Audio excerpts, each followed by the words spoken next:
Hello my dear student, जॉनटेक के SSC JE BCT के programme में आपका हार्दिक स्वागत है।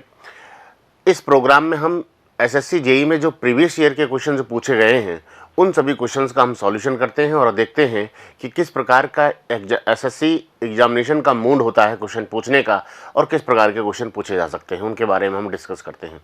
आज जो मेरा टॉपिक है, मैं आज लेकर हूँ 23 मार्च 2021 को पूछे गए क्वेश्चन। 23 मार्च 2021 को जो एग्ज़ाम हुआ था उसमें पूछे हुए क्वेश्चंस की हम सीरीज को डील करेंगे, जो फ्लूइड मैकेनिक्स के क्वेश्चन हैं। जो किसके होंगे? फ्लूइड मैकेनिक्स के क्वेश्चन होंगे। ठीक है जी, हम उन क्वेश्चंस को डील करेंगे जो 23 मार्च 2021 को पूछे गए हैं और फ्लूइड मैकेनिक्स से पूछे गए हैं। उन सभी क्वेश्चंस को हम डील करेंगे। तो इसी सीरीज में मेरा पहला क्वेश्चन होगा कि जो पहला क्वेश्चन क्या पूछा गया है उसको ध्यान से समझें। उन्होंने कहा है कि in an incompressible static fluid column the rate of increase of pressure in the vertical direction is equal to weight density of the fluid at the point which of the following is the law of this statement. ये कौन से law को बताता है ये statement? क्या बोल रहे हैं, इनको मैं हिंदी में समझाता हूँ। ये बोल रहे हैं कि कोई हमारे पास इनकम्प्रेसिबल स्टैटिक फ्लूइड कॉलम है, इनकम्प्रेसिबल स्टैटिक फ्लूइड कॉलम है, उसमें जो rate of increase of pressure, pressure जो इंक्रीज हुआ है वह वर्टिकल डायरेक्शन में वो इक्वल है। वो इक्वल किसके होगा? Weight density. अब वेट डेंसिटी क्या होता है सर? वेट डेंसिटी होता है रो इंटू जी के इक्वल होता है। क्या हो गया? रो इंटू जी के क्या है? इक्वल है। तो ये लॉ कौन सा है? Pascal's law, hydrostatic law, viscosity law और बर्नौली लॉ। इसको हम देखते हैं कौन सा लॉ होता है। चूंकि हम जानते हैं कि प्रेशर बराबर होता है रो जी एच। जब हम इसको निकालते थे तो हमारे पास ये आता कहाँ से था और किस तरह से हम इसको निकालते थे उसको हम समझेंगे। देखो, pressure equal to hydrostatic law क्या होता है उसको हम समझते हैं। आंसर इसका होगा हाइड्रोस्टैटिक लॉ, क्योंकि हम जानते हैं कि हाइड्रोस्टैटिक लॉ से ही ऐसा होता है। P इक्वल टू रोजीएस से ऐसा होता है। कैसा होता है उसको समझे आप। P इक्वल टू रोजीएस जब हमने प्रूफ किया था तो हमारे पास निकल कर आया था P इक्वल टू रोजीएच या फिर dP is equal to rho g into d h, यही निकल कर आया था। इसी को हमने इंटीग्रेट किया था तो हमारे पास ये निकल कर आता। हम निकालते थे हाइड्रोस्टैटिक प्रेशर या फिर pressure at A point in static fluid. Static fluid में हम प्रेशर निकालते थे किसी पॉइंट पर, तो हमारे पास ये निकल कर आया। तो मैं यहाँ से अगर देखूँ, यहाँ से इस इक्वेशन से अगर देखूँ तो मेरे पास दो कंडीशन बनेंगी, जो कि बहुत इंपॉर्टेंट कंडीशन है। जो एक क्वेश्चन तो यहाँ से पूछा गया है और डायरेक्ट भी पूछा जाता है। dP upon D H is equal to plus rho G. क्या है? dP upon D.H. equal to plus rho G. अभी तो इन्होंने हाइड्रोस्टैटिक लॉ पूछ लिया, माइनस प्लस का पूछा नहीं है। माइनस प्लस का भी यहाँ से क्वेश्चन पूछ सकता है। dP upon D.H. equal to plus rho G. ये कब होगा? जब when we go in downward direction. जब हम कहाँ जा रहे होंगे? डाउनवर्ड डायरेक्शन में जा रहे होंगे। ठीक है जी, हम कहाँ जा रहे होंगे? डाउनवर्ड डायरेक्शन में जा रहे होंगे। जब हम अपवर्ड डायरेक्शन में जा रहे होते हैं तो वो होता है dP upon D.H. equal to minus rho G. Yes और नो? क्या होता है? dP upon D.H. equal to minus rho G जब हम कहाँ जा रहे हों? अपवर्ड डायरेक्शन में जा रहे हों। किस में जा रहे हो जी? अपवर्ड डायरेक्शन में जा रहे हों। इसको जब हम क्लास में डील करते हैं इसको हम पूरा प्रूफ करते हैं। P इक्वल टू रोजीएच कहाँ से आता है? किसी पर्टिकुलर डिस्टेंस पे गया, उस पर हम फोर्स इक्विलिब्रियम किए, वहाँ से हमारे पास ये निकल के आता है। तो मैंने कहा कि dP upon D.H. equal to क्या है? Plus rho g. या फिर मैं यहाँ से क्या लिख सकता हूँ? P is equal to plus rho ji h. P is equal to plus rho ji h. और यहाँ से मैं क्या लिख सकता हूँ? P is equal to minus rho ji h. P is equal to क्या है? माइनस रो जी एच। यदि मैं अपवर्ड डायरेक्शन में जा रहा हूँ तो P equal to minus rho ji h होगा। अगर मैं डाउनवर्ड डायरेक्शन में जा रहा हूँ तो P equal to plus rho ji h होगा। ये हमारे पास होता है हाइड्रोस्टैटिक लॉ। ये क्या है? Hydrostatic law. ध्यान से समझें। अब इन्होंने पूछा क्या है? इन्होंने जो पूछा है उसको हम समझें। हाइड्रोस्टैटिक लॉ से क्या पूछा है? ये बोल रहे हैं कि इनकम्प्रेसिबल स्टैटिक फ्लूइड कॉलम है जिसमें increase in pressure in vertical direction equal to the specific weight के बराबर होता है। हमने कहा देखो ये बैठा increase in pressure in vertical direction is equal to the specific weight. ये क्या है? Specific weight. ये किसको दिखाएगा जी? स्पेसिफिक वेट को दिखाएगा। रो जी होता है स्पेसिफिक वेट। अब हमने कहा कि इससे फर्दर और क्वेश्चन क्या पूछे जा सकते हैं? D P upon D H in vertical direction is the plus rho ji H plus rho G, और D P upon D H in vertical, ये था वर्टिकल डाउनवर्ड डायरेक्शन, ये है इन वर्टिकल अपवर्ड डायरेक्शन। हमने कहा वर्टिकल डायरेक्शन में क्या पूछा इन्होंने कि ये स्पेसिफिक वेट के बराबर होता है। अब हमने कहा वर्टिकल में भी हमारे पास दो डायरेक्शन बन जाएंगी, एक तो हो गया वर्टिकल डाउनवर्ड डायरेक्शन, एक हो गया वर्टिकल अपवर्ड डायरेक्शन। इफ हम जाते हैं वर्टिकल डाउनवर्ड डायरेक्शन में तो d p upon D h equal to होता है प्लस रो जी, और जब हम जाते हैं वर्टिकल अपवर्ड डायरेक्शन ऊपर की तरफ तो डीपी अपॉन डी एच होता है माइनस रो जी। ये हमारे पास वैल्यू पूछी जा सकती है, ये हमारे पास वैल्यूज पूछी जा सकती हैं। अभी क्या पूछा है? अभी केवल ये पूछा है डीपी अपॉन डी एच जो वर्टिकल डायरेक्शन में किसके बराबर होगा? रो जी के बराबर होगा, जो कि हाइड्रोस्टैटिक लॉ को दिखाता है। कोई समस्या? जो कि किसको दिखाता है? हाइड्रोस्टैटिक लॉ को दिखाता है। नेक्स्ट में देखता हूं प्रॉब्लम। नेक्स्ट प्रॉब्लम है what is the SI unit of dynamic viscosity. भाई डायनेमिक विस्कोसिटी का ऐसा यूनिट क्या होता है? हमने कहा जो डायनेमिक विस्कोसिटी होती है सर वो होती है म्यू। क्या होती है? म्यू। और इसका जो यूनिट हम निकालते हैं वो यूनिट निकाला जाता है न्यूटन्स लॉ ऑफ विस्कोसिटी से। हमने कहा कि सर ये न्यूटन्स लॉ ऑफ विस्कोसिटी क्या होती है? न्यूटन्स लॉ ऑफ विस्कोसिटी, इसका जो यूनिट निकाला जाता है वो किससे निकाला जाता है? न्यूटन्स लॉ ऑफ विस्कोसिटी से। न्यूटन्स लॉ ऑफ विस्कोसिटी में न्यूटन बोलते हैं कि tau is directly proportional to the d theta upon D t. हम वो बोलते हैं कि किसी फ्लो में हम बाय डिस्टेंस ऊपर की तरफ जा रहे हों, इस पॉइंट पर जो शेयर स्ट्रेस है वो रेट ऑफ शेयर स्ट्रेन के प्रोपोर्शनल होता है। रेट ऑफ शेयर स्ट्रेन होता है मेरे पास D theta upon D T, जो कि हम जानते हैं D theta upon D T is equal to क्या होगा? D you upon D Y, यही होगा। तो मैं यहाँ पर क्या लिख दूँ? Tau is proportional to D you upon D Y. तो यहाँ से जब मैं कांस्टेंट को हटाऊंगा, जब हम प्रोपोर्शनलिटी को हटाएंगे तो कोई ना कोई कांस्टेंट यूज करेंगे। कांस्टेंट जो यूज किया है, this constant is the dynamic viscosity और विस्कोसिटी। ये जो म्यू है ये क्या है? यहाँ पर डायनेमिक विस्कोसिटी। हमने कहा सर हमसे तो पूछा है यूनिट, आप ये क्या बता रहे हो कि न्यूटन्स लॉ ऑफ विस्कोसिटी? हमने कहा इसी फॉर्मूले से हम निकालेंगे। देखो टाउ का यूनिट क्या होता है? न्यूटन पर मीटर स्क्वायर, और यूनिट चाहिए आपको म्यू की, आपको म्यू की यूनिट चाहिए इनटू, अब यू क्या है? वेलोसिटी, और वेलोसिटी का यूनिट क्या होगा? मीटर पर सेकंड, और डी वाई क्या है? डिस्टेंस मीटर में, तो मीटर से मीटर कैंसिल, तो म्यू बराबर क्या हो जाएगा? Unit of mu. Unit of mu, mu की यूनिट मतलब विस्कोसिटी की यूनिट क्या हो जाएगी? Unit of dynamic viscosity Newton पर मीटर स्क्वायर इंटू सेकेंड, या फिर न्यूटन पर मीटर स्क्वायर क्या होता है? पास्कल। न्यूटन पर मीटर क्या स्क्वायर क्या होता है जी? पास्कल। तो ये हो जाएगा पास्कल इंटू सेकेंड। अब देखिए इनमें से कौन सा ऑप्शन हमारे पास बैठा हुआ है। हमारे पास न्यूटन है, स्ट्रोक है, और हमारे पास ये हो गया पास्कल इंटू सेकेंड। ठीक है, देखो न्यूटन किसका यूनिट होता है? फोर्स का। न्यूटन किसका यूनिट होता है? फोर्स का। स्ट्रोक किसका यूनिट होता है? काइनेमेटिक विस्कोसिटी का। किसका? काइनेमेटिक विस्कोसिटी का। पास्कल इंटू सेकेंड होता है डायनेमिक विस्कोसिटी का। किसका होता है जी? डायनेमिक विस्कोसिटी का, जो अभी हमने देखा है। और पास्कल होता है किसका? प्रेशर का यूनिट। किसका यूनिट होता है? प्रेशर का। अब हमने कहा कि यहाँ से दूसरा भी पूछ सकता था, ये ऑप्शन में क्या दे सकता था? Poise. Poise is also unit of the dynamic viscosity. Poise भी हमारा आंसर सही हो जाता अगर ये पोइस देता तो। नेक्स्ट प्रॉब्लम में देखता हूँ, नेक्स्ट प्रॉब्लम क्या है? A real fluid in which shear stress is directly proportional to the velocity gradient is known as. जैसा अभी हमने कहा था कि according to Newton's law of viscosity, Newton's law of viscosity के अनुसार, देखो न्यूटन्स लॉ ऑफ विस्कोसिटी के अनुसार ध्यान से देखना, tau is directly proportional to होता है rate of shear strain. Tau is directly proportional to rate of shear strain. अब इन्होंने पूछा है वेलोसिटी ग्रेडियंट। क्या पूछा है जी? Velocity gradient. अब हम समझते हैं कि वेलोसिटी ग्रेडियंट क्या होता है।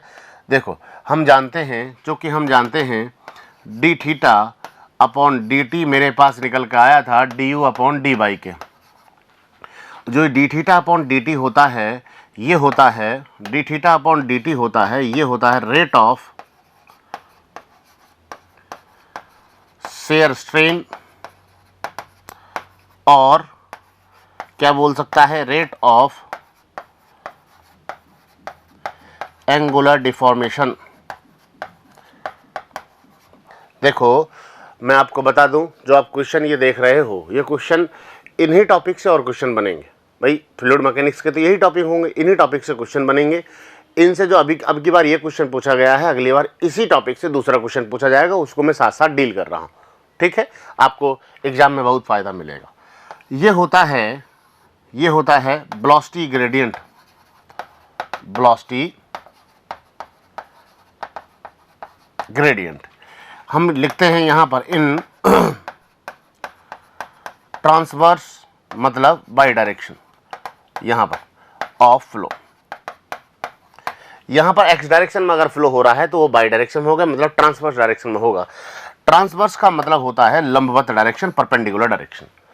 अगर ये फ्लो के परपेंडिकुलर डायरेक्शन होता है तो ये क्या होगा, ये होता है इन द, ध्यान से समझ लेना, in the direction of flow. ये होता है जी फ्लो की डायरेक्शन में। ये होता है रेट ऑफ शेयर स्ट्रेन और ये होता है वेलोसिटी ग्रेडियंट। अब हमने कहा कि रेट ऑफ शेयर स्ट्रेन होता है फ्लो के डायरेक्शन में, ये एडिशनल क्वेश्चन है, पूछ सकता है एग्जामिनर अगर अंदर गया तो। ये होता है फ्लो के ट्रांसवर्स डायरेक्शन में। हमारा जो प्रॉब्लम था वो ये था कि भैया वेलोसिटी ग्रेडियंट किसके बराबर है, रेट ऑफ शेयर स्ट्रेन के। तो मैं यहाँ से क्या लिख सकता हूँ, tau is proportional to d theta upon D t, या फिर हम क्या लिख सकते हैं, इसलिए चूँकि हम जानते हैं चूँकि हम जानते हैं कि D theta upon D T बराबर D you upon D Y के है, तो मैं क्या लिख सकता हूँ, tau is proportional to D you upon D Y. ठीक है जी, ये भी क्या है, न्यूटन्स लॉ ऑफ विस्कोसिटी को मान रहा है, मतलब ये न्यूटन्स लॉ ऑफ विस्कोसिटी को मान रहा है। तो इस कंडीशन में अगर ये कोई फ्लूइड इस कंडीशन को मानता है तो वो न्यूटोनियन फ्लूइड होगा, जो न्यूटन्स लॉ ऑफ विस्कोसिटी को मानने वाला फ्लूइड होगा। तो हमारे पास आंसर क्या हो जाएगा जी, हमारे पास आंसर क्या हो जाएगा, ये plastic fluid, ideal fluid, non Newtonian fluid और न्यूटोनियन फ्लूइड। हमने कहा बिल्कुल न्यूटोनियन फ्लूइड होगा जो न्यूटन्स लॉ ऑफ विस्कोसिटी को मानेगा। नेक्स्ट मैं देखता हूं, in an orifice the coefficient of contraction is defined as the ratio of. Orifice के लिए कोफिशिएंट ऑफ कॉन्ट्रैक्शन क्या होता है। अब पहले तो हम देखें कि कोफिशिएंट ऑफ कॉन्ट्रैक्शन क्या होता है। हमने कहा कोफिशिएंट ऑफ कॉन्ट्रैक्शन होता है जो कॉन्ट्रैक्शन हो रहा है एक्स्ट्रा, वो मतलब actual area upon theoretical area, actual area upon theoretical area. तो यहाँ पर देखें थ्योरेटिकल वेलोसिटी बिल्कुल नहीं, वेलोसिटी तो आ गया तो कॉन्ट्रैक्शन में कोई मतलब ही नहीं है, क्योंकि कोफिशिएंट ऑफ कॉन्ट्रैक्शन तो actual area upon theoretical area की बात करता है। वेलोसिटी ऑफ जेट बिल्कुल नहीं। Area of orifice to area of jet, area of orifice to area of jet, ये तो उल्टा हो गया।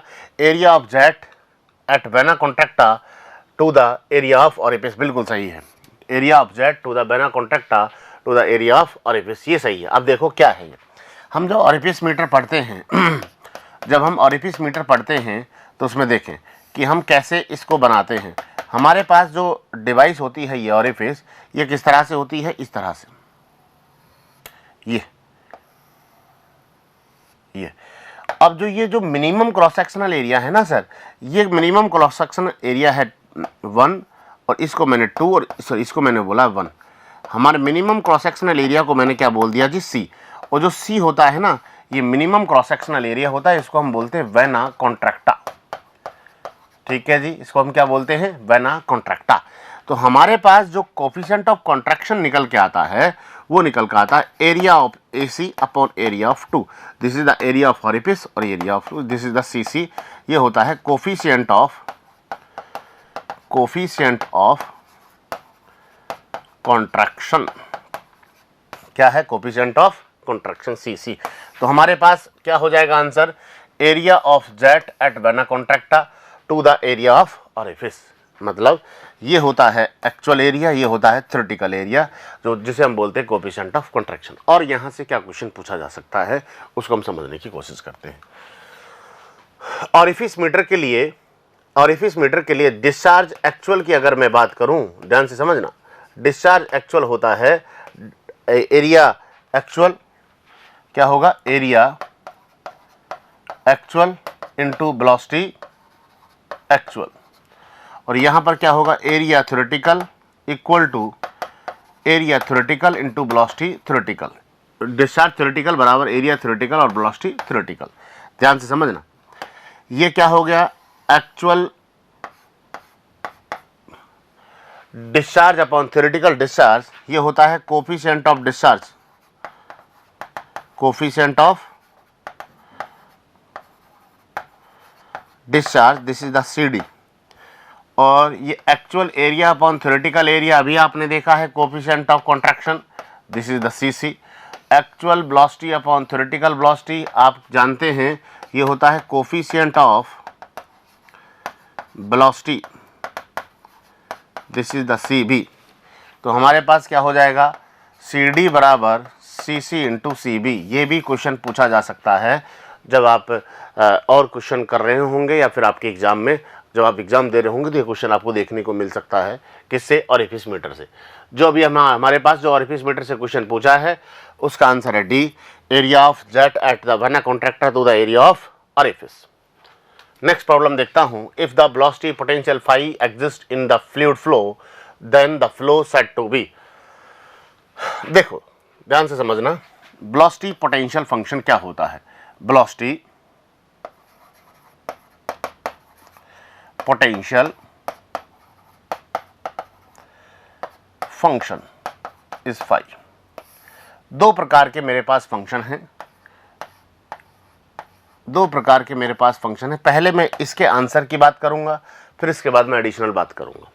अगर किसी फ्लो में वेलोसिटी पोटेंशियल फंक्शन एग्जिस्ट करता है तो वह फ्लो हमेशा इरोटेशनल होगा। क्या होगा, इरोटेशनल होगा। तो हमारा आंसर क्या हो जाएगा, बी। ये तो हो गया। If phi is exist in any flow then the flow will become the irrotational flow, इसलिए हम इरोटेशनल फ्लो को पोटेंशियल फ्लो भी कहते हैं। तो मेरे पास दो फंक्शन होते हैं, एक तो होता है वेलोसिटी पोटेंशियल फंक्शन और दूसरा होता है हमारे पास स्ट्रीम फंक्शन साई से इसको हम डिनोट करते हैं, स्ट्रीम फंक्शन साई। तो हमारे पास कंडीशन क्या क्या बनती है, यहां से क्या क्या क्वेश्चन पूछे जा सकते हैं। वेलोसिटी पोटेंशियल फंक्शन देखो, नंबर 1 किसी फ्लो में हो भी सकता है और नहीं भी हो सकता है। इसके लिए बाउंडेशन है, हमने कहा ये फॉलो करेगा डेल ऑपरेटर फाई बराबर 0 को, मतलब ये फॉलो करता है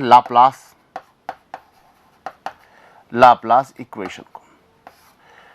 ध्यान से समझें, पहले मैं आपको बेसिक समझाता हूं इसका होता क्या है। जैसे कोई फ्लो बह रहा है, आप तो ये समझें कोई फ्लो हो रहा है, कोई फ्लूइड फ्लो कर रहा है, उसमें दो फंक्शन होंगे, या तो वेलोसिटी काइनेमेटिक्स के अकॉर्डिंग, या तो वेलोसिटी पोटेंशियल फंक्शन या फिर स्ट्रीम फंक्शन।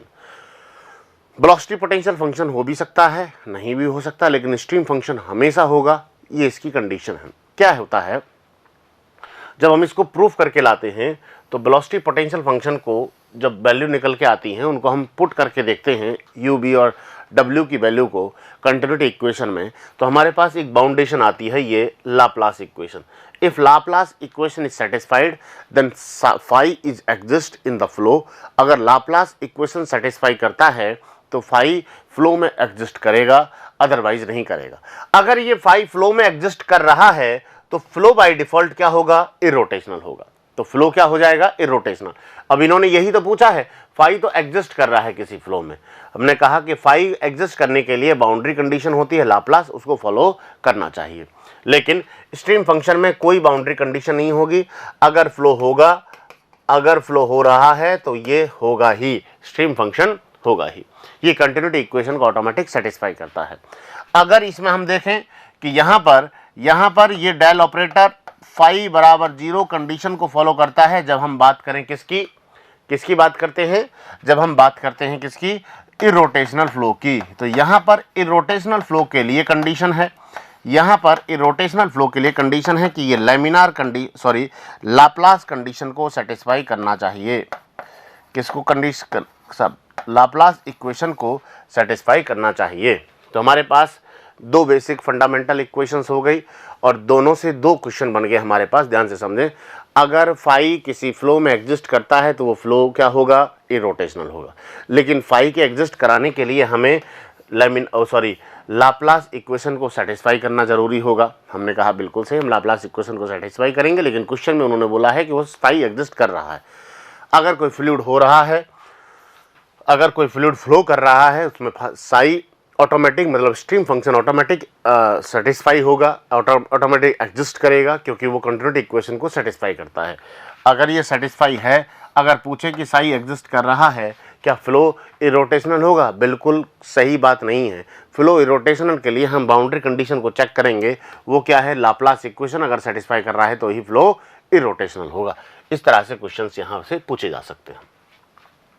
नेक्स्ट मैं प्रॉब्लम देख रहा हूँ, for the flow of an ideal incompressible non viscous fluid the Bernoulli equation can be expressed. तो हमने कहा ideal incompressible non viscous fluid, तो बर्नौली इक्वेशन को किस तरह से लिखा जा सकता है, जहाँ पर P है इंटेंसिटी ऑफ प्रेशर, गामा है यूनिट वेट ऑफ फ्लूइड, और V है velocity, Z is the datum head, G is the gravitational acceleration due to the gravity, तो कौन सा फॉर्म है जो इसको शो करता है बर्नौली इक्वेशन को? देखो, बर्नौली इक्वेशन होता है P अपॉन रो जी, हम हमारे फॉर्म में लिख लेते हैं पहले, B square upon 2G plus Z बराबर कांस्टेंट, Z बराबर कांस्टेंट। तो हमारे पास क्या हो गया, अब देखो, Z plus P upon rho G, B square upon 2G, इसको, ये कंडीशन हमारी फॉलो हो सकती है, बिल्कुल हो सकती है। दूसरा है मेरे पास Z plus P upon gamma B square upon 2G, ये कैंसिल हो गया। Z plus P upon gamma B square upon 2G बराबर कांस्टेंट, ये दोनों सेम मुझे लग रहा है। ये हमारे पास G है B स्क्वायर अपॉन G, और ये B, ये गामा, तो ये दोनों कंडीशन सेम लग रही हैं। तो मैं इसमें से क्या करता हूँ, कुछ ऑप्शन में गड़बड़ी हुई है, ये दोनों तो कैंसिल आउट हो गया, ये दोनों इक्वेशन सेम है। इस इक्वेशन में मैं यहाँ 2 से मल्टीप्लाई कर देता हूँ और इस इक्वेशन को मैं सही कर देता हूँ। इस इक्वेशन में 2 से मल्टीप्लाई कर देता हूँ और इस इक्वेशन को सही कर देता हूँ, क्योंकि ये इक्वेशन सही हो जाएगी। Z plus B square upon 2G, और ये गामा है, गामा स्पेस यूनिट वेट बोला है, दिस इज द रो जी, तो आंसर मेरे पास हो जाएगा C। आंसर मेरे पास क्या हो जाएगा, C।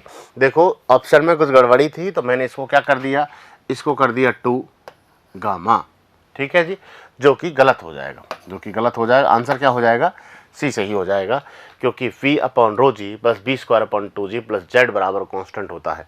अब ये है फॉर्म, अब ये क्या है, फॉर्म, ये होता है हेड फॉर्म, ध्यान से समझना, ये क्या होता है, हेड फॉर्म। अभी तो ये क्वेश्चन पूछा है, और क्वेश्चन पूछता है वो P प्लस 1/2 रो B स्क्वायर प्लस GZ। तो चलो मैं इसको दोबारा लिख के बता देता हूँ। देखो, ये तो है हेड फॉर्म। दूसरा वो पूछता है एनर्जी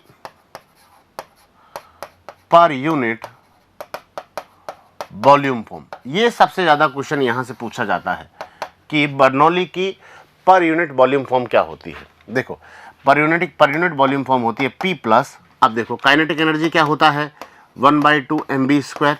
अब इसको मैं वॉल्यूम से डिवाइड कर दूंगा, तो 1/2 रो B स्क्वायर बाई वॉल्यूम, तो वॉल्यूम से वॉल्यूम कैंसिल हो गया, तो 1/2 रो B स्क्वायर। तो ये हमारे पास हो गया 1/2 रो B स्क्वायर, 1/2 रो B स्क्वायर। देखो मैंने ये किया कैसे है, मैं आपको बता दूं। देखो, प्रेशर एनर्जी पर यूनिट वॉल्यूम होता है। प्रेशर एनर्जी क्या होता है, प्रेशर इनटू वॉल्यूम होता है। प्रेशर एनर्जी क्या होता है, प्रेशर एनर्जी हमने निकालना है पर यूनिट वॉल्यूम, प्रेशर एनर्जी पर यूनिट वॉल्यूम। तो हमने कहा प्रेशर एनर्जी को किससे डिवाइड कर दो, वॉल्यूम से, तो क्या निकल का जाएगा, P। दूसरा है काइनेटिक एनर्जी होता है 1/2 mv स्क्वायर। तो हमने कहा काइनेटिक एनर्जी पर यूनिट वॉल्यूम फॉर्म मुझे निकालना है, तो मैं क्या करूँगा, 1/2 मास को मैं क्या लिख दूँ, density into volume into V square upon volume, volume से volume cancel, 1/2 rho V square. ठीक है जी, ये हो गया मेरे पास पर यूनिट वॉल्यूम फॉर्म किसका काइनेटिक एनर्जी का। नेक्स्ट मेरे पास क्या है, potential energy. Potential energy, potential energy को अगर मैं समझूं तो पोटेंशियल एनर्जी बराबर होता है mgz, mgh मतलब mgz। हमें चाहिए पोटेंशियल एनर्जी पर यूनिट वॉल्यूम फॉर्म। तो ये क्या हो जाएगा, m का मतलब क्या हो गया, m का मतलब हो गया density into volume g into z upon volume से volume cancel rho g z. तो हमारे पास यहाँ पर क्या लिख दूँ मैं, प्लस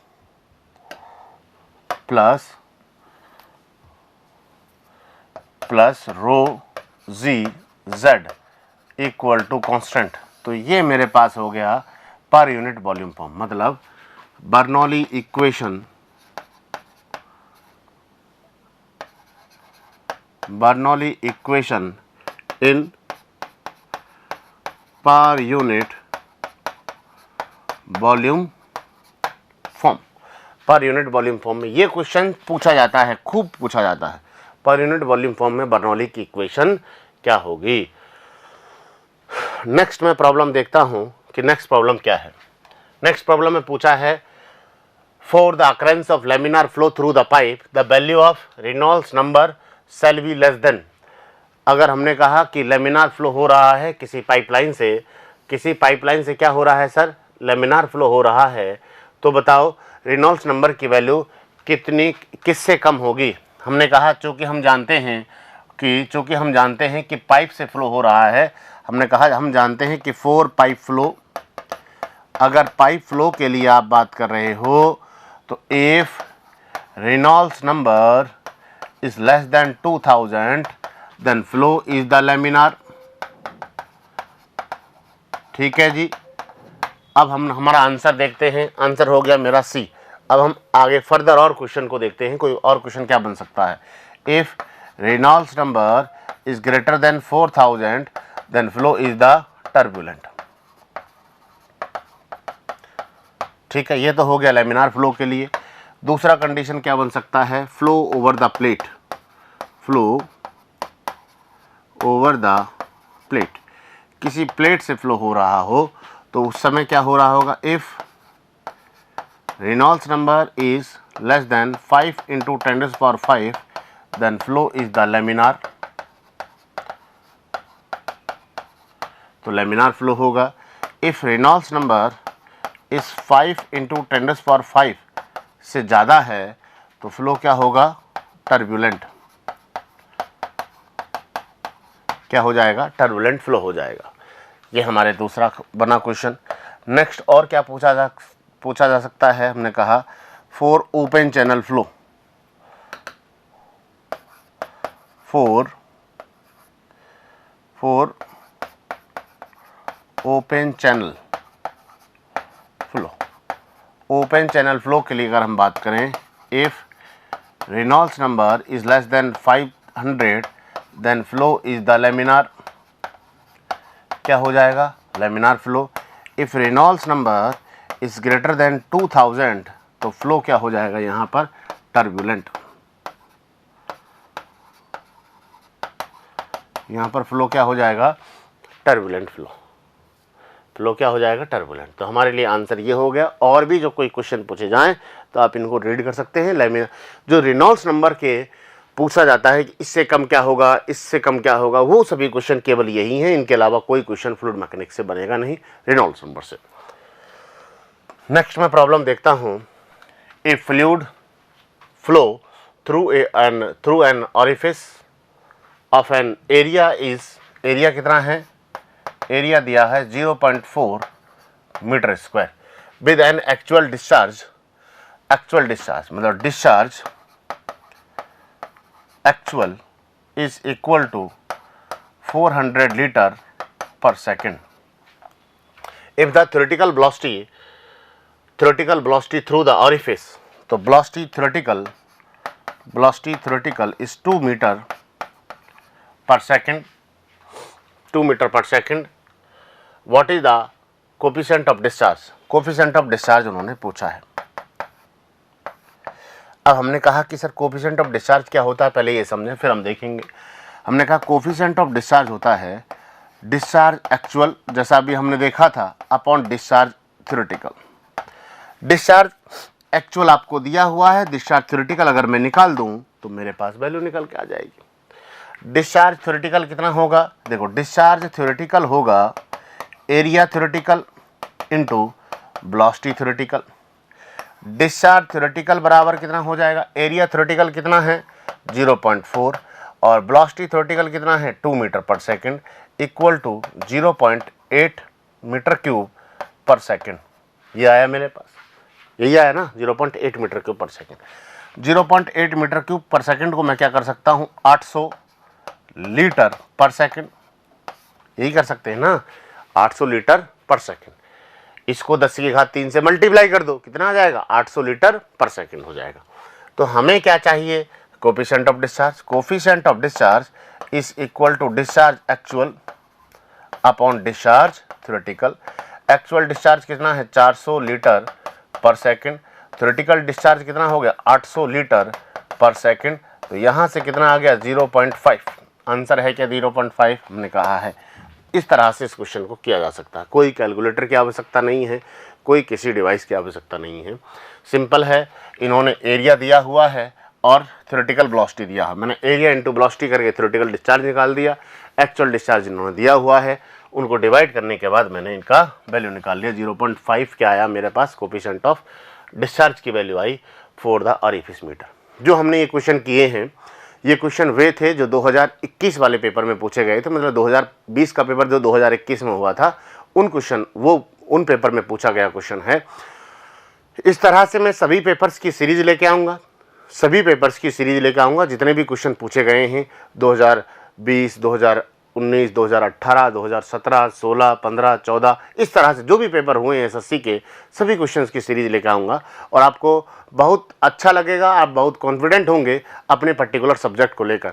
हमारा जो जॉनटेक का जो स्टाफ है, जो जॉनटेक के जो डिजिटल है, वहाँ पर हम हर सब्जेक्ट का इस तरह से सॉल्यूशन लेके आएंगे जो कि आपके लिए बहुत फ़ायदेमंद होने वाला है। इसलिए आप लगातार इन वीडियोज़ को देखते रहें और thank you for watching. Thank you.